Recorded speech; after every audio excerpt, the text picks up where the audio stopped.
I was flipping burgers when she rolled up in her golf cart like she owned the entire neighborhood. Spoiler, she didn't even own the shoreline. But I did. And by the time that afternoon was over, 30 people witnessed one of the most satisfying moments I have ever experienced in my entire life. A woman with a clipboard, a lanyard, and 10 years of unchecked HOA power got stopped cold by a single piece of paper I had filed in a drawer 2 years ago. Let me take you back to that Saturday. It was late July, one of those perfect summer days that almost never happens the way you plan it. The sky was clear, there was just enough breeze coming off the water to keep things comfortable, and I had 30 people in my backyard. Friends, family, a few neighbors I actually like. Kids were jumping off the dock. Someone had brought a speaker. The cooler was full. I had 2 racks of ribs going low and slow, and burgers ready for anyone who couldn't wait. It was exactly the kind of day that reminds you why you worked so hard to buy the house you have.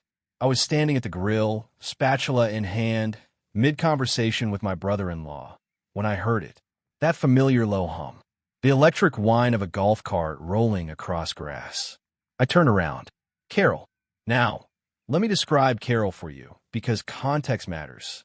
Carol has lived in this neighborhood for 11 years. She volunteers at the school. She organizes the holiday decorating contest. She leaves passive-aggressive notes in the community Facebook group about trash cans being left at the curb 1 hour past collection.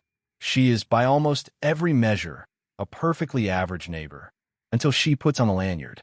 The HOA lanyard. It's tan.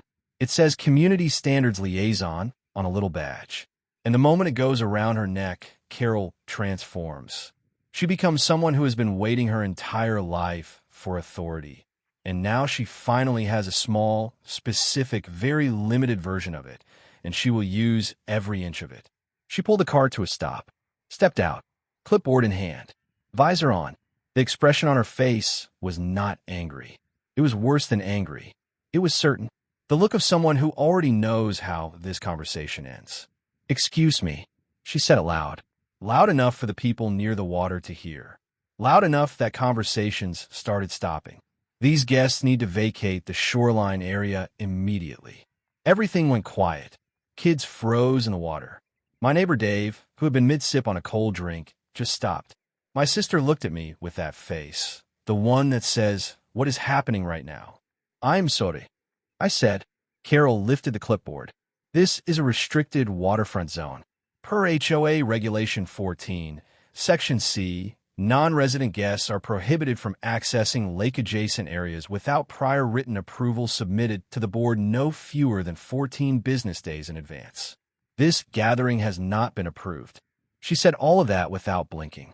I want you to understand what she was doing, because it is a very specific and very effective tactic. She was using language.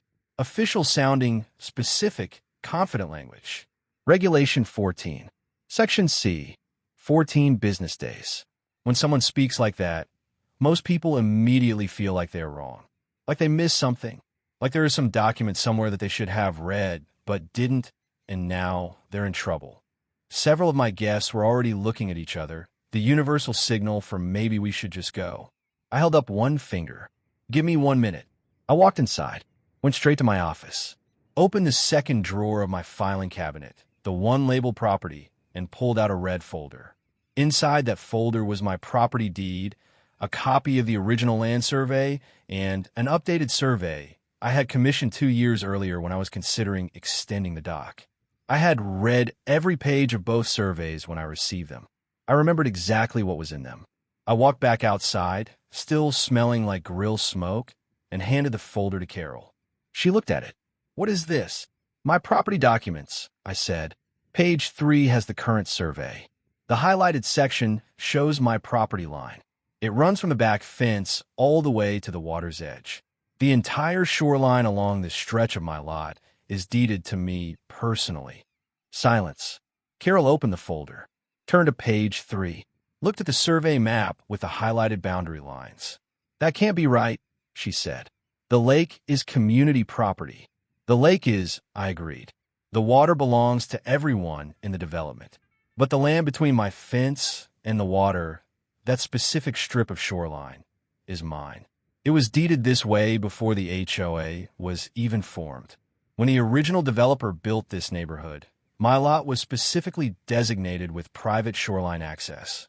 It had different title classification than the lots around me. You can verify it with the county recorder's office. It's all public record. She flipped to page 1. I watched her read. I have thought about that moment many times since then. The moment someone who has been operating on pure assumption suddenly encounters a fact. You can actually see it happen. The certainty doesn't disappear all at once.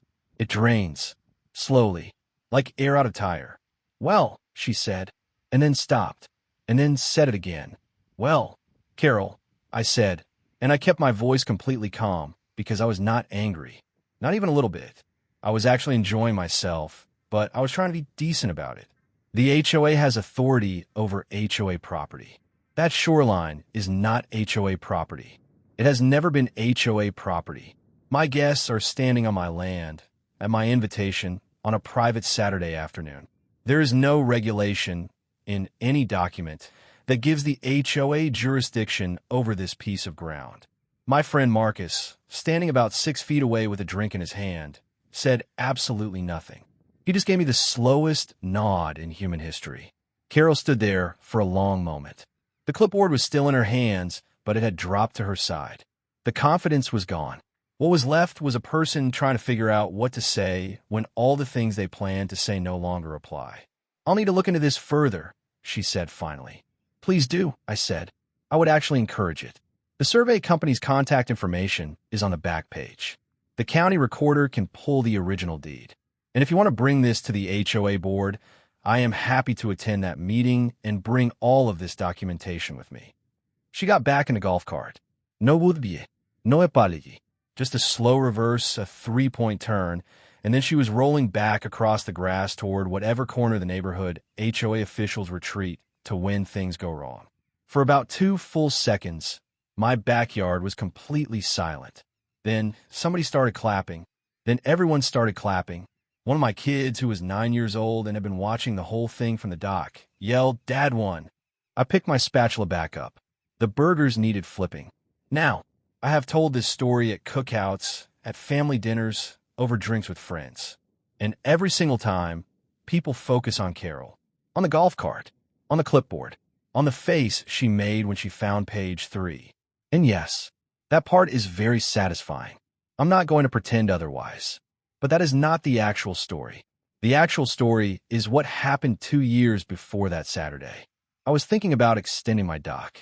Nothing major, just adding another 12 feet and a small platform at the end. I called a surveying company, scheduled an appointment, paid a few $100s, and had a licensed surveyor walk my entire property and produce an updated legal survey with precise boundary markings. When the paperwork arrived, I read it, every page, and when I was done reading it, I put in a folder, labeled the folder clearly, and filed in my drawer. That is the whole foundation of this story. Everything else was just what happened because that foundation existed. Because here is the truth that most people don't want to sit with. A huge number of homeowners have no real idea where their property lines are. They know roughly. They assume based on fences, on what the previous owner told them, on where the grass changes, on some vague memory of what the realtor pointed at during the walkthrough. And that is fine until it isn't. Until someone shows up with a clipboard, an official-sounding language, and the confidence of someone who has never been challenged. And in that moment, if you don't have the document, if you can't put the fact in someone's hands, the path of least resistance is to just give in. To pack up your chairs and apologize and spend the rest of the afternoon wondering if you actually did something wrong. That is what Carol was counting on. Not maliciously, maybe, but she had spent years operating in an environment where the lanyard worked, where the voice worked, where Regulation 14 Section C worked, because nobody ever pushed back with anything harder than feelings. I pushed back with a survey. Carol came to my door 3 weeks later, knocked very politely, told me she had confirmed with the HOA's attorney that the shoreline was private property under my deed and that the board would be updating their internal maps to reflect the correct boundaries. She did not apologize, but she said she appreciated that I kept thorough records. I told her the ribs were incredible that day and she was welcome anytime. She has not taken me up on that. But the dock extension got approved without a single issue. Know what you own. Read the documents. File them where you can find them in under 2 minutes. Because one perfectly ordinary Saturday, 30 people are going to be watching, and the only thing standing between a great afternoon and someone else's clipboard is a piece of paper you put in a drawer 2 years ago. That's it. That's the whole lesson. The burgers were really good too.